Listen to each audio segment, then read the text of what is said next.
Over the centuries, educators have developed teaching methods based on language learning theories.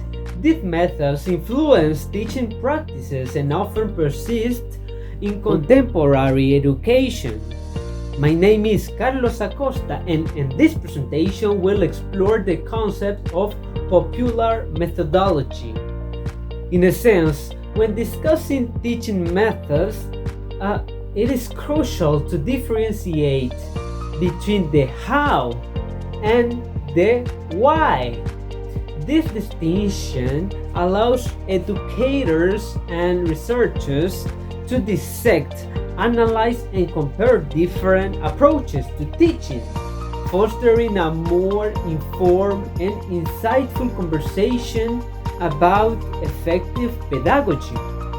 First, let's define some terms: approach, method, procedure, technique.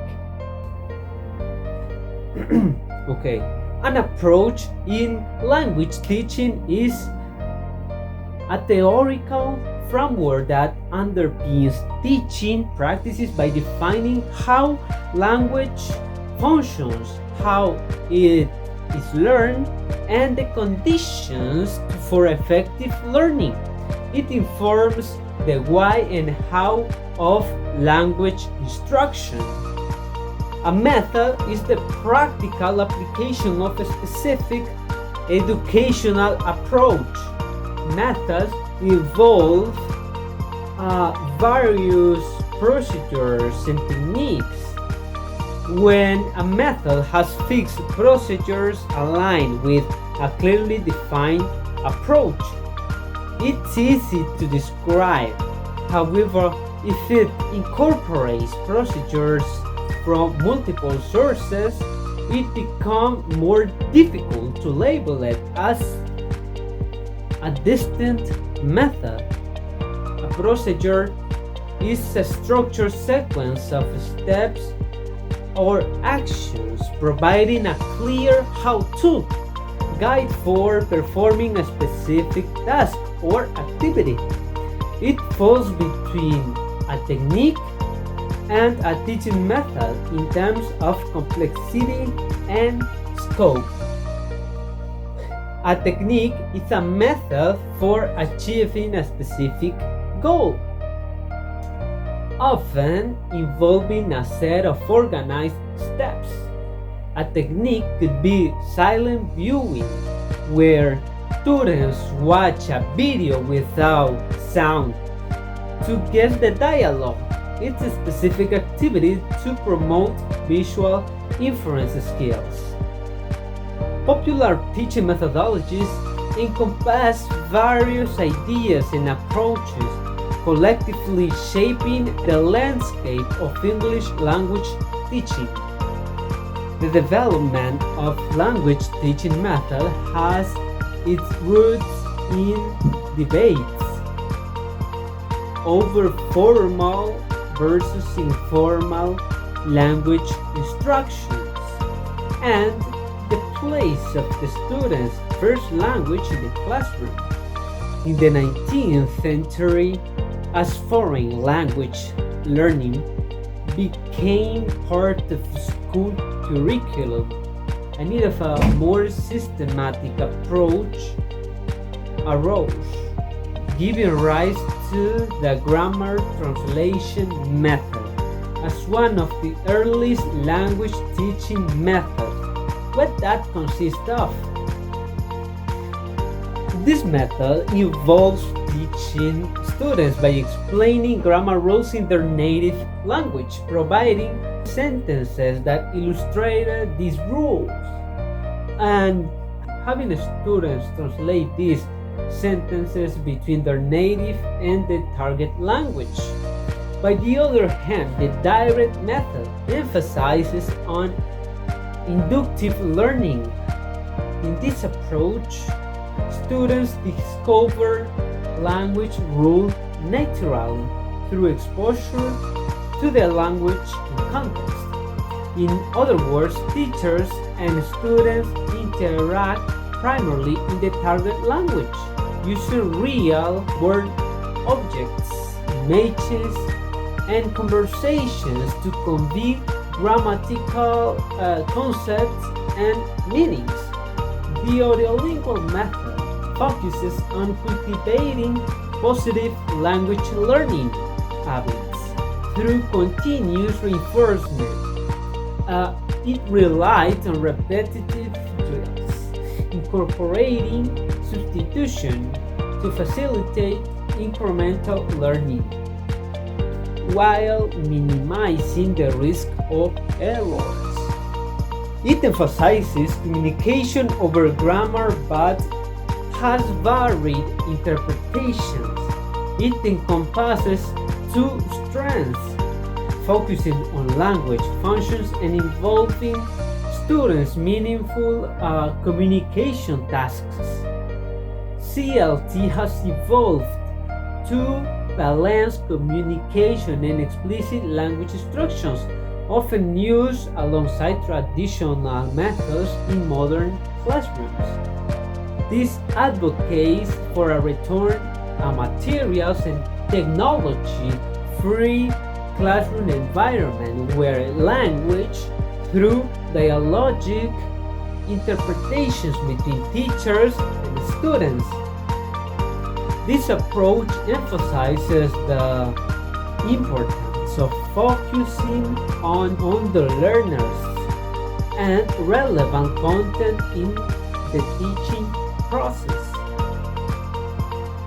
Thornbury, along with Luke Merins, late codified these principles, encouraging educators to prioritize the here and now aspect of language teaching.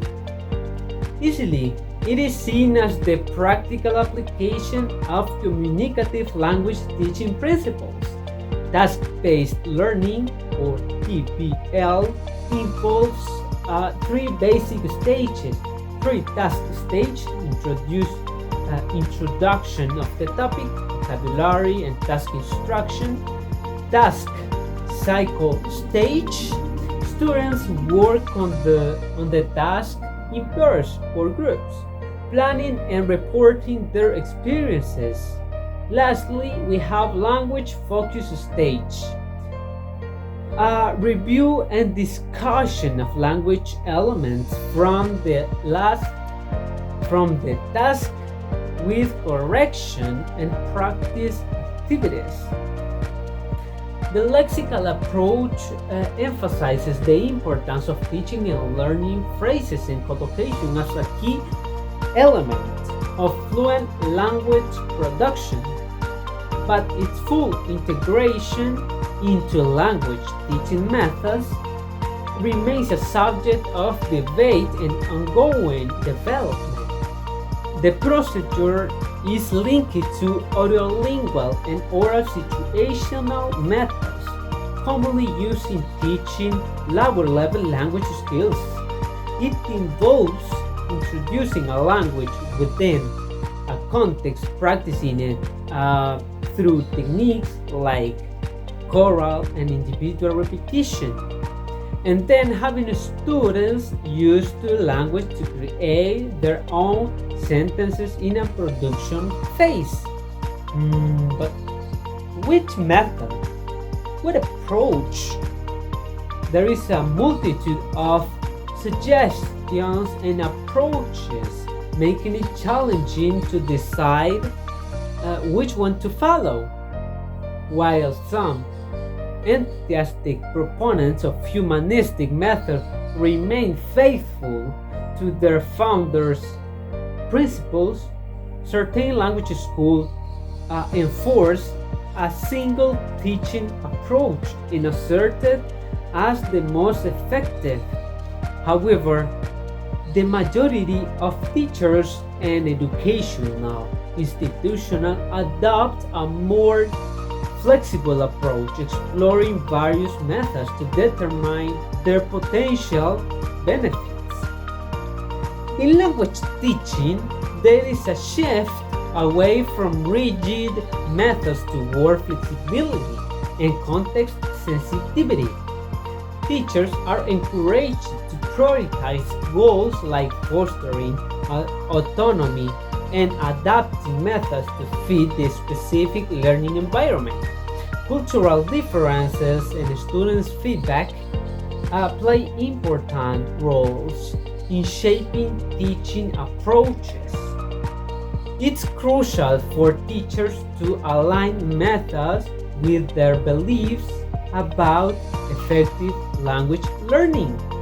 However, institutional reliance coursebooks can limit the flexibility of teaching practices. In summary, educators face the challenge of choosing the right method, but there's a shift towards flexibility and context sensitivity in teaching, emphasizing learning autonomy and adapting to specific environments. Cultural factors and students' feedback are crucial.